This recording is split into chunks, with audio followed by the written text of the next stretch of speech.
ፋኖስ ሀኒዬ አለሽ እንዴ? አዎ አለች። ሀኒዬ ተቀመጭ። አባዬ በጣም ይቅርታ። አባዬ ይቅርታ አድርግልኝ። ለምኑ ነው ሀኒዬ? አንተ እንደ ጨዋ አሳድገኸኝ፣ እኔ ግን ባለጌ ሆንኩኝ። ኧረ ተነሽ አባዬ። ነገሩ እኮ አንተ እንዳሰብከው አይደለም። ኖላዊ ምንድን ነው ጉዱ? እኔ ምን አውቃለሁ?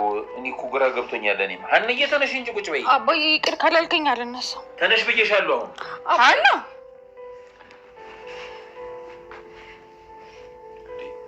ምንድን ነው የሆንሽው? አባዬ ከአሴር ጋር ያየኸው ነገር አንተ እንዳሰብከው አይደለም። አይ ሀኒዬ፣ እሱን እኮ ረሳሁት። እንዴት አባዬ? እንደው ሴጣን ሆን ብሎ ሊያጣላን አይምሮ ውስጥ የፈጠረው ነገር ነው እንጂ አንቺ እኮ እንደዚህ ነገር እንደማታደርግ ያውቃል። እውነት አባዬ ታምነኛለህ እንዴ? ሀኒዬ አንቺን የማምነውን ያህል እኮ ራሴን አላምንም። ቆይ እናንተ ሰዎች ምንድን ነው ነገሩ? ይቅርታ ፋኖሴ፣ ግራ አጋባንሽ አይደል? ምን ተፈጥሮ ነው? እልቅ እሱን ተይውና ሀኒዬ ሌላ ነገር እንንገርሽ። ምንድን ነው? ልጁ የማን ቢሆን ጥሩ? የማን ሆነ? የኔ ነው ሀኒዬ። እውነትህን ነው አባዬ? ሙች ስልሽ ሀኒዬ። ወይኔ አባዬ ደስ ሲል። በጣም ከባድ ነገር ነው። የሚገርመው ምናሴ፣ እኔ ስራን ይሄን ያህል ወደዋለሁ ብዬ አስቤ አላውቅም ነበር። የፍቅር ክብደቱ የሚታወቀው አንቺ ያቺ የቁርጥ ቀን የሆነች መለያየት ሲመጣ ነው። እሺ ከዚህ በኋላ ለምንድን ነው የምኖረው? ከእዝራ በፊት ለምን ነበር የምትኖሪ? ከሱ በፊትማ የምኖርላቸው ብዙ ነገሮች ነበሩ። አሁንም ለእነሱ ነው የምትኖሪ? ግን እኮ እነሱ ራሳቸው ምን እንደነበሩ ጠፍተውብኛል። ሀኒዬ ስሜትሽ ይገባኛል፣ ግን ደግሞ ምን ማድረግ ይቻላል? እዝራን ሌላ ሰው የማላውቀው የሚያደርግልኝ መድኃኒት እስቲ ይፈልግልኝ። እኔ ከየት አውቄው ሀኒዬ? ግራ ገባኝ እኮ ምናሴ። ነገ የሚባለው ቀን ራሱ በጣም እያስጠላኝ ነው። የእህትማ እንደዚህ ደካማ ሴት አለች። ብዙ ችግሮችን አልፋ የመጣች ጠንካራ ሴት ነች። ምናሴ እስከ ዛሬ የሚፈቱት ችግሮች እኮ በእኔ አቅም የሚቻሉ ነበሩ። ይሄ ግን በእኔ አቅም የሚፈታ እየመሰለኝ አይደለም። ሀኒዬ አንቺ ካሰብሽው ማትችይው ካደረግሽው ማትወጪ ምንም ነገር የለም።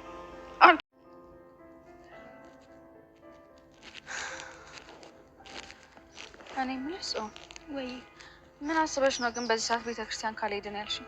እንዴ ምን ችግር አለው እንዴ? ወይ ጠዋት ካልሆነም ደግሞ ማታ ይሻለን ነበር። የሚገርምሽ እኮ በዚህ ሰዓት እንደውም ቤተክርስቲያን መሄድ በጣም አሪፍ ነው። እኔ ግን ምንም ጥሩነቱ አልታየኝም። አና በጣም ጨንቆሽ ሳይሽ እኮ ከተረጋጋሽ ብዬ ነው ይዤሽ የመጣሁት። ጭራሽ ለእኔ አስበሽ ነው እንሄድ ያልሽኝ? እና ታዲያ እኔማ ምን ሆንኩኝ? ስላሰብሽልኝ አመሰግናለሁ። ምን ማለት ነው ደግሞ? አሁን በቃ እንመለስ። ለምን? እኔ በጣም ደህና ነኝ። ቆይ አንቺ ልጅ ምን እየሆንሽ ነው? እኔ እኮ ለራስሽ መሄድ ፈልገሽ መስሎኝ ነው። መሄዱ ለአንቺ ጥሩ ነው ብዬ ነው። እንዴ ጽዮን እየቀለድሽ ነው እንዴ? ምን ችግር አለው አና? ስላሰብሽልኝ በጣም አመሰግናለሁ። እንዴ አና ወዴት ልትሄጂ ነው? ወደ ቤት ነው። እዚህ ድረስ ከመጣን በኋላ ልትመለሺ ነው? እዝራ ሰላም ለእናንተ ይሁን የቻናላችን ቤተሰቦች፣ በያላችሁበት ሰላማችሁ ይብዛ። እንኳን ወደ ቻናላችን በሰላም መጣችሁ። ዛሬም እንደተለመደው ኖላዊ ድራማን ይዘንላችሁ መጥተናል። አብራችሁን ቆዩ። ጽዮን እንግዲህ ከረጅም ጊዜ መታገት በኋላ እነ ወይዘሮ ሜላት ቤት መኖሯን ቀጥላለች ማለት ነው። ማንም እንኳን ፈቃደኛ ባይሆንም የእጃ ስለሌላቸው እንግዲህ ለጊዜው አብረው ከነ ወይዘሮ ሜላት ጋር መኖር ይጠበቅባቸዋለኝ። ምክንያቱም እህትየዋም ሆነ እሷ ሌላ የሚሄዱበት ዘመን ስለሌላቸው ብቻቸውን ስለሆኑ አቶ በቃሉም ለደህንነታቸው ስለሚያሰጋ እዛ ይገኛሉ። እናም ሀና የምትሆነውን በእዝራ ምክንያት እየተሰቃየች እንደሆነ ስለገባተኝ መሄድ አለብን ብላ ወደ ቤተ ክርስቲያን ይዛት ሄዳ ነበረ። እሷ ግን እንዴት ይዘሽን ትሄጃለሽ? እኔ እኮ አንቺ የፈለግሽ መስሎኝ ነው እንጂ እኔ መሄድ አልፈለኩም ነበር እያሉ ሲከራከሩ በመሀል እዝራ መጣ ማለት ነው። እንግዲህ እዝራ አባቱ በጣም ተንኮለኛና ወንጀለኛ እንደሆነ አያውቅም። ሰውም ቢነግረው ምንም ለመስማት ፈቃደኛ አይደለም ማለት ነው። ምክንያቱም እዛ የሚያሳየው እሱ ፊት ላይ የሚያሳየው ጥሩ የአባትነት ጸባይና ሌሎች ሰዎች ጋር የሚሰራው ነገር የተለያየ ስለሆነ አባዬ አንተ የትኛው ማንነትህ የትኛው ነው ብሎ ቢጠይቀውም ፈቃደኛ አይደለም ለመንገር ማለት ነው። ከዛ ለራሱ ስለ ራሱ ማንነት ከመናገር ይልቅ ስለ ሀናና ስለ ወይዘሮ ሜላት ክፉነት እንደውም ሜላት እና ሀና ሆን ብለው እንዳጠመዱት እና ይህን ነገር ሀና ሆን ብላ እንዳደረገችው ከዚህ በፊትም ከኔ ጋር አስተዋውቀኝ ስልህ እምቢ ያለችው ተንኮሏና ውሸቷ እንዳይጋለጥባት ነው፣ በዛ ምክንያት ነው ብሎ ስለ ሀና መጥፎ ነገር እንዲነግረውና እንዲቆርጥለት እያደረገ ነበር። እሱ ግን አልተዋጠለትም። እኔ ስታይኝ ሕፃን ልጅ እመስላለሁ እንዴ? እንደዚህማ ይህን ላምን አልችልም በጭራሽ። ሀና እንደዚህ የምታረግ አይነት ልጅ አይደለችም እያለው ነበረ። እና ወይዘሮ ሜላትም እንግዲህ የሽምግልናው ጉዳይ ካለቀ በኋላ ወደ ጠላቶችን ዋጋቸውን እሰጣለሁ ብላ ዝታ ነበር። በዛተችው መሰረት ቀጥ ብላ ወይዘሮ ሜላት ከአቶ በቃሉ ቤት ተገኝታለች። እዚህ ጋር ግን ያልገባኝ ነገር ማለት እንደው ሀብታም ነው፣ ባለሀብት ነው፣ ቤተሰብ አለው፣ ብዙ ነገር አለው እና ቢያንስ ግቢው ላይ ያው ዘበኛ ሊኖር ይገባል።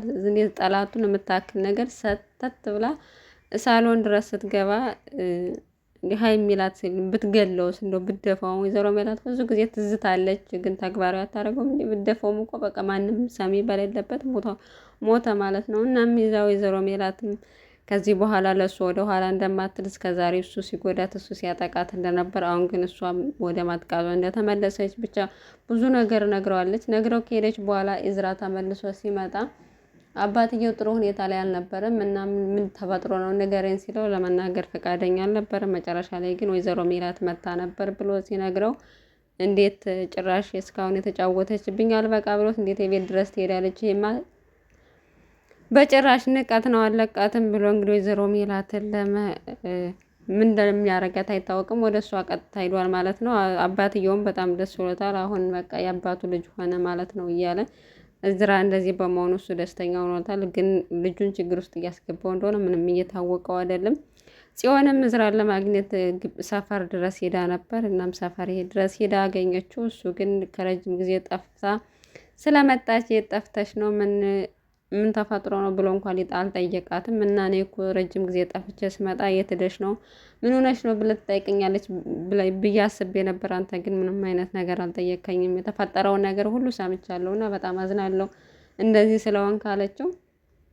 እሱም እስኪ ስለ ሀና ጠይቅሽ አላተኝ። እናም ሀና ሆን ብላ እንደዚህ የምታደርግ ይመስልሻል ወይ ብሎ ጠየቃት ማለት ነው። እሷም በጭራሽ እንደዚህ የምታደርግ አይመስለኝም፣ ግን ደግሞ እኔ ሀሳብ ስሰጥህ አንተ ሀሳብ አትቀበለውም ብላ የራሷን ሀሳብ ነገረችው ማለት ነው። እናም ጽዮን ወደ ቤት ተመልሳ ለሀና እዝራ እንዳገኘችው ነገረቻት። በጣም እንደተጎዳና እሱም ሆነ ሀና በጣም እየተጎዱ እንደሆነ በሁለታቸውም በዚህ ሁሉ ጸብ መካከል ሁለታቸው እየተጎዱ እንደሆነ ነገረቻት። ሀና ግን አንቺ በዚህ ጉዳይ ምንም የሚያገባሽ ነገር የለም፣ በእኛ በመካከላችን አንቺ እኮ እኛን ለመለያየት ሆን ብለሽ ብዙ ነገር ሰርተሻል፣ አያገባሽም ማለት ያው ጽዮንም በእርግጥ አሁን ላይ ድሮ ጸባዩ አልተዋትም፣ ስራን ትፈልገዋለች። ግን ቢሆንም ደግሞ ያን ያክል እሱ ስላልፈለጋት እንደ ድሮ ሙጭጭ የምትል ልጅ አይደለችም ማለት ነው። ከዛ ይልቅስ እንደውም ከምናሴ ጋር እሷን ሳያት እያፈረ ጭራሽ 10 ለምን ይቅርታ ትጠይቀኛለህ? አሁን እኮ ለ3ኛ ጊዜ ነው ይቅርታ ያልክ ስደጋግመው የነበረ ደግሞ በጣም ቆንጅዬ ልጅ ነህ ምናምን ብላ አሽኮረመመችው ማለት ነው ወንድማቸውን። ያው በእርግጥ ትንሽዬ ልጅ ነው ምናሴ፣ ምንም እንኳን አስተዋይ ቢሆንም የቤቱ የመጨረሻ ልጅ ስለሆነ ከጽዮን ጋር እሱን ማሳብ በጣም ከባድ ነው ማለት ነው። በሌላ በኩል አባባ ኖላዊ እንግዲህ ለዘመናት ሲመኙት የነበረው ሀሳባቸው ተሳክታቸው የልጅ አባት ለመሆን ሽር ጉድ እያሉ ነው። በዚህ ምክንያት እንግዲህ የልጅ አባት ያደረገቻቸውን ሚስቱን በጣም እየተንከባከቧት ይገኛሉ። እግሯን እያጠባት ጭራሽ ምንም አይነት ስራ መስራት የለብሽም ከዚህ በኋላ ልጁ ይጎዳል፣ ጎንበስ ቀና ማለት የለብሽም እያሉ ሚስቱን እየተንከባከበ እያለ በመሀል አቶ መስፍን መጣ ማለት ነው። አቶ መስፍን እንግዲህ በድርጅቱ ምክንያት ድርጅቱ በጣም ከባድ አደጋ ላይ ስላለ አሁን ላይ ኪሳራ ውስጥ ስለገባ አቶ በቃሉ ድርጅታቸውን የራሱን ሰራተኞች እያስገባ የራሱን ስራ እየሰራ ጠቃሚና አስፈላጊ የሚባሉት መረጃዎች እያወጡ ስለሚሰጡት በዛ ምክንያት እንግዲህ የራሱን ድርጅት እየገነባ የወይዘሮ ሜላትን ድርጅት ሲያፈርስ ነበር። በዚህ ምክንያት እንግዲህ መስፍን ደርሶበታል ማለት ነው። ድርጅቱ አደጋ ላይ እንዳለ እና አባባ ኖላዊን ለማማከር ነበር የሄደው። እናም በዛውም የልጅ አባት እንደሆነ ነገሩት። በዛው ደስተኛ እንደሆነና እንኳን ደስ አላችሁ ብሎ አሁን ግን ማናገር ፈልግህ ትልቅ ጉዳይ አለ፣ ወጣ ብለን ብናወራ ደስ ይለና ብለው ካፌ ተቀጣጥረው ማውራት ጀመሩ።